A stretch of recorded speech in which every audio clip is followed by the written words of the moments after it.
ایک بات یاد رکھنا، کس کے لیے کماتے ہو؟ جی بتاؤ، کماتے کس کے لیے؟ ہر انسان کی فکر یہ ہے میں اپنے بچوں کے لیے کماتا ہوں، جی آپ بھی اور سب۔ ہمارے دل میں بھی کہیں نہ کہیں یہ بات ہے کہ ہم بھی جو کماتے ہیں تو کس کے لیے؟ بچوں کے لیے، جی بچے سکون سے رہے، اطمینان سے رہے، خوش رہے، ہمارے بچے کسی کے سامنے ہاتھ نہ پھیلائے۔ ہر انسان بچوں کے لیے کر رہا ہے اور کچھ کوئی بات نہیں۔ جی کوئی بندہ ایسا بتا دو جو بچوں کے لیے نہ کرتا، سب کو فکر ہے میرے بعد میرے بچے اچھے گھر میں رہے، اچھی دکان رہے، اچھا مکان ہے، سب کچھ ہے، اس کے لیے انسان بہت کچھ کرتا ہے۔ لیکن آپ سے ایک بات کروں، اگر حرام چھوڑ کے جاؤ گے تو بچوں کا بھلا کیا؟ بتاؤ، آپ کے بچے حرام کھائیں گے، حرام کا خون بنے گا، نمبر ایک نقصان وہ آپ کے باغی ہوں گے۔ سب سے پہلے حرام کھانے والے بچے کبھی ماں باپ کی وفادار نہیں ہو سکتے۔ کتنے ہی بڑے اسکول میں ڈال دو، کتنے ہی بڑے مدرسے میں ڈال دو، کتنی بھی ان کی تربیت کر لو، جن کا خون حرام سے بنا ہے وہ کبھی ماں باپ کے وفادار نہیں ہو سکتے، ماں باپ کے فرما بردار نہیں ہو سکتے۔ معذرت کے ساتھ برا مت ماننا، بچوں کی وہ بہت پڑھایا لکھایا سب کچھ کیا، جن کے بچے لات مار کر کے گھر سے نکالتے نا بڑھاپے میں، ان کو غور کرنا چاہیے کہ انہوں نے حرام نہ کھلایا تھا۔ جن کے بچوں کو حلال کھلایا گیا، ان کی تربیت ہو نہ ہو، پڑھے لکھے ہو نہ ہو، وہ ماں باپ کے وفادار نظر آئیں گے۔ جا کے تحقیق کر لیجیے، چیک کر لیجیے، دیکھ لیجیے۔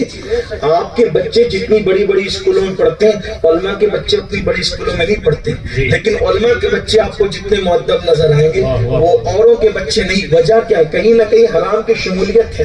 میں یہ نہیں کہہ رہا سب حرام کرنے لگے، یہ نہیں، جہاں حرام ہوگا وہاں وفاداری نہیں ہوگی، جہاں حرام ہوگا۔ ایک بات مجھے یاد آئی، حلال و حرام کی بات قرآن خوبصورت سی یاد آئی۔ ایک بزرگ تھے، بہت بڑے بزرگ، وہ پبلک میں بیان نہیں کرتے جی وہ بیان کرتے تھے ولیوں میں، ولیوں کو سلوک کی منزل بتاتے، تصوف کے مقام اور مرتبے بتاتے۔ ایک مرتبہ ولیوں کی محفل سجی ہوئی تھی، جی ایسے میں وہ واض و نصیحت کر رہے تھے تصوف کے مقامات، سلوک وغیرہ کے مرتبے، سیر اللہ کیا ہے، سیر فی اللہ کیا ہے، سیر من اللہ، جو بھی بیان کر رہے ہوں گے، ورنہ یہ تاتانیہ والوں کے لیے سر پہ جانے والی بات نہ ہو جائے، مشکل نہ ہو جائے۔ میں اس کی طرف نہیں، لیکن بات اصل جو وہ یہ ہے۔ ایسے میں کیا ہوا کہ قریب میں کچھ بچے کھیل رہے تھے، ان میں سے بچے کھیلتے کھیلتے اچانک گیند اڑ کر کے محفل میں آ گئی، سب بچے چھپ گئے، سب کے بچے چھپ گئے، ان کا بھی بیٹا تھا ساتھ میں۔ اس نے بولا کیا ہوا؟ بولے گیند گئی بزرگوں کی محفل میں، کھیل رک گیا۔ اتنی سی بات پہ اس کو اتنی سی بات لگی، اتنی سی بات پہ آیا دوڑتے ہوئے، نہ سلام نہ کلام، گیند اٹھائی بھاگا۔ جتنے بیٹھے ہوئے تھے سب نے سوچا اتنے بڑے ولی جو ولیوں کو وصیت نصیحت اور سلوک کی باتیں کر رہے ہیں، ان کا بچہ اتنا بے ادب، اتنا بے ادب بچہ۔ چہرے پہ سوال آیا، صاحب کشف تھے، اللہ والے تھے، چہرے پہ سوال آیا، پڑھ لیا۔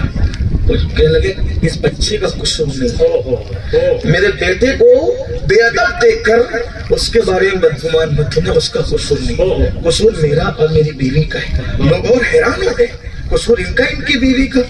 کہا ہاں۔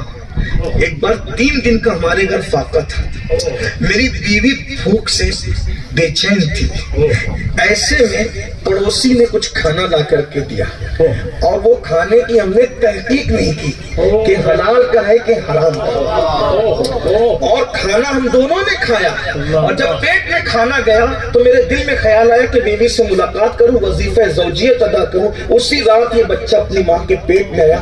بے تحقیق کھانے کی نحوست ہے کہ ہمارے گھر میں یہ بے ادب پیدا ہوا ہے۔ جو کھانا بے تحقیق کھا لو اس میں بچے بے ادب پیدا ہوتے ہیں، تو جو جوا کھیل کر کے اولاد کو کھلائے، بیوی کو کھلائے، بچوں کو کھلائے، پھر ان کی اولاد کیا ہوگی اندازہ کریں۔ آپ کہتے ہیں وہ بگڑ گیا، زانی ہو گیا، شرابی ہو گیا، یہ ہو گیا، وہ ہو گیا۔ میرے بھائی تو نے کھلایا کیا؟ تجھے پتا ہے اللہ اکبر، سلطان ابراہیم نور بخشی کے گھر میں جب بچہ ماں کے پیٹ میں آیا تو سلطان نور بخشی نے اپنی بہن کو کہا، بہن میری بیوی پر جو ہے تم پیرا رکھنا، خبردار حرام لقمہ اس کے پیٹ میں پہنچنے نہ پائے، حرام تو حرام ہے، کوئی مشکوک ڈاؤٹ فل لقمہ بھی میری بیوی کے پیٹ میں پہنچنے نہ پائے۔ بہن نے کہا بھائی کیوں؟ تو کہا کہ میرا بچہ اس کے شکار حرام میں آ گیا ہے. اگر ڈاؤٹ فل یا حرام کھائے گی تو بچہ ویسا نہیں ہوگا جیسا میں چاہتا ہوں. اور پھر اپنی بہن کو متعین کیا اور پھر اس گھر میں جو بچہ پیدا ہوا ان احتیاط کی برکتیں تھی. اسی بچے کو دنیا میں سردار مخدوم اشرف جہانگیر سیزانی کے نام سے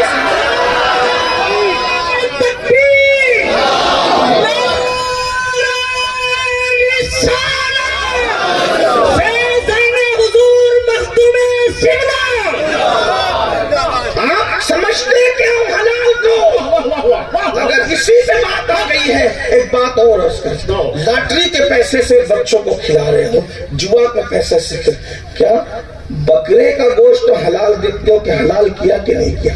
صرف ذبح کرنے سے گوشت حلال نہیں ہوتا, جیب کی رقم کا بھی تو اعتبار ہے, کہاں سے لایا اس کا بھی تو اعتبار ہے, کہاں سے کمایا اس کا بھی تو اعتبار. اور صرف شراب اور جوے سے رقم حرام نہیں ہوتی. اگر آپ کرانہ دکان لے کے بیٹھے اور جھوٹ بول کے کاروبار کر رہے ہیں تو وہ بھی تو حرام ہے, دھوکہ دے رہے ہیں وہ بھی تو حرام ہے. بتائیے تو صحیح. میں تو لوگوں کو اتنا کہتا ہوں, کچھ لوگوں کو تکلیف ہے اسلامی معاشرہ کے جلسے بہت ہوتے ہیں. میں نے کہا بالکل بند کرو اسلامی معاشرے کے جلسے, اور بند ہو جائیں گے. صرف ایک کام کرو, پوری قوم حلال کو لازم پکڑ لو, نہ لوگ بگڑے پیدا ہوں گے نہ اسلامی معاشرہ کے جلسوں کی ضرورت پڑے گی. اور یہ ماں کے پیٹ سے بچے بگڑے پیدا ہوئے کیونکہ لقمان کرے, اس لیے کہ مسجد کے حجرے کی گرمی اس حرام کی اے سی سے بہتر ہے. لیکن آپ لوگ اپنے پیروں پہ رحم نہیں کر رہے, اپنے علماء پہ رحم نہیں کریں. یہ جو ہم لوگ بولتے بولتے بہت سارے مقرر مر گئے, ہارٹ اٹیک آ گئے, قوم سدھرتی کیوں نہیں ہے؟ جو سامنے بیٹھے ان کے پیٹ میں دیکھو اور جو تقریر کرے ان کے پیٹ میں دیکھو. آپ کیا سمجھتے ہو حرام؟ ایک دن حجاج بن یوسف کوفہ آیا اور کوفہ کا گورنر بنا تو کسی نے اس کے کان میں پھونکا, حجاج تو بڑا ظالم ہے, مولا علی کی بددعا سے پیدا ہوا تھا. اب تک آپ نے سنا ہوگا دعا سے پیدا ہونے والے بددعا سے بھی کوئی پیدا ہوتا ہے. ہاں, حجاج بن یوسف مولا کائنات کی بددعا سے پیدا. کوفہ والوں نے بہت ستایا, آپ کو بہت ستایا, یہ الگ داستان ہے, بہت ستایا. مولا پاک نے دل تنگ آ کر دعا کی, اللہ اتنے نیک انسان کو یہ ستاتے ہیں. کس کو؟ جس کو سید الابرار کہا, وہ جسے سید العرب کہا گیا, وہ جسے کل ایمان کہا گیا, وہ جسے سید السادات کہا گیا, وہ جسے آبروی ولایت کہا گیا, وہ جسے خاتم ولایت کہا گیا, وہ جسے عقیل رسول کہا گیا, وہ جو زوج بطول, وہ جو ابو الحسنین, وہ جو ابو الائمہ, اللہ اکبر, جس کا چہرہ دیکھنا رسول اللہ نے عبادت کرا. اس علی مرتضیٰ کو اتنا ستایا کہ مولا کائنات قوم کے ستانے پہ تنگ آ گیا. اللہ اتنے نیک انسان کو یہ ستاتے ہیں, مجھے اٹھا لے, اب مجھے بلا لے اپنے پاس, اور مجھے اٹھا کر اتنا ظالم انسان ان پر مسلط کر دے, ان پر ظالم مسلط کر, تاکہ ان کے ظلم کا مزہ وہ چکھائے. بعض صوفیہ کہتے ہیں جس دن مولا علی کی شہادت ہوئی اسی دن حجاج پیدا ہوا. مولا علی کی بددعا کا نتیجہ ہے یہ حجاج. اور اس نے علماء اور ائمہ, صحابہ, تابعین چھری سے ذبح کرتا تھا. بدوں کے چکر میں نیکوں کو بھی اس نے بدبخت نے ہلاک کیا. حضرت سیدنا عبداللہ ابن زبیر جیسی ہستی, عبداللہ ابن زبیر جیسی ہستی, یہ صدیق اکبر کے نواسے ہیں, اور اللہ کے رسول صلی اللہ علیہ وآلہ وسلم کے رشتے میں بھانجے لگتے اس اعتبار سے کہ حضرت اسماء حضور کی سالی تھی, یہ سالی کے بیٹے, اور زبیر پھوپھیزاد بھائی تھے, بھائی کے بیٹے نہیں, بھانجے اور بھتیجے دو رشتے ہیں ابن زبیر کے. اندازہ کریں, ان کو سولی پہ لٹکایا, اور سولی پہ لٹکایا اتنے دن تک لٹکا کے رکھا کہ حضرت اسماء بوڑھی ہو چکی تھی اور بینائی کمزور ہو چکی تھی. تو کسی نے لے جاتے کہا اسماء تیرا بیٹا تو ابھی تک سولی پہ لٹکا ہے, تو روتے ہوئے کہتی ہے کیا اس سوار کے لیے وقت نہیں آیا کہ سواری سے اتر جائے؟ دفن بھی اتنا ظالم تھا. لیکن بہرحال تو حجاج کو کسی نے کہا, اگر آپ کی توجہ ہے تو, میں تو حدیث پڑھنے چلا تھا لیکن بات اس طرف آ گئی, تو چلتے اسی طرف, اللہ کی مرضی ہے. جو بات ہے اللہ کرے کسی کے دل پہ اثر کرے. حجاج کو کسی نے کہا حجاج تو بڑا ظالم ہے, بہت بے باک ہے تو, لیکن تجھے یاد رکھنا چاہیے کوفے میں 5 بزرگ ایسے ہیں جو کسی کے لیے دعا کرتے ہیں تو بھی قبول ہوتی ہے اور بد دعا کرتے ہیں تو بھی قبول ہوتی ہے. دیکھ اگر تو نے ظلم کیا نا, وہ 5 میں سے ایک نے بھی ہاتھ اٹھا دیا تو اٹھ جائے گا, تیرا معاملہ خراب ہو جائے گا. حجاج نے کہا علاج کر لوں گا اس کا بھی. حجاج نے کیا کہا علاج کر. اس کو علامہ اسماعیل حقی نے لکھا ہے جس کو میں اپنے الفاظ کے جامع میں پیش کروں. اس نے کہا میں علاج کر لوں گا اس کا. کہا کیا علاج کرے گا؟ کہا دیکھنے کیا علاج کرتا ہوں. جن 5 بزرگوں کے نام لیے گئے کہ یہ مستجاب الدعوات ہے, یعنی جو دعا کرتے ہیں قبول ہوتی ہے, دعا بھی قبول ہوتی ہے بد دعا بھی قبول ہوتی ہے, ان 5 بزرگوں کو اس نے اپنے محل میں بلایا اور بلانے کے بعد ان کو دعوت کھلائی. وہ دعوت کھا چکے, کھانے کے بعد جب جانے لگے تو انہوں نے کہا حجاج ہم 5 وہ ہیں کوفہ میں جس کے لیے دعا بد دعا کر دیں سب قبول ہوتی ہے, سنبھل کے رہنا. حجاج نے کہا جاؤ یہاں سے, تم کچھ نہیں کر سکتے میرا, چلو جاؤ یہاں سے, کچھ نہیں کر سکتے. انہوں نے کہا کیوں نہیں کچھ کر سکتے؟ کہا میں نے تمہارے پیٹ میں حرام لقمہ ڈال دیا ہے, تمہارے پیٹ میں حرام لقمہ ڈال دیا, اب مجھے تم سے کوئی خوف نہیں. دنیا اس چیز کو سمجھتی ہے, مسلمانوں کو بے اثر کرو, ان کی عبادتوں کو بے اثر کرو. کیوں؟ حرام لقمہ, کچھ بھی کھا رہے ہو, کیسے بھی کھا رہے ہو, کیسے بھی کما رہے ہو, حلال پہ توجہ کس کی ہے؟ اللہ ماشاء اللہ.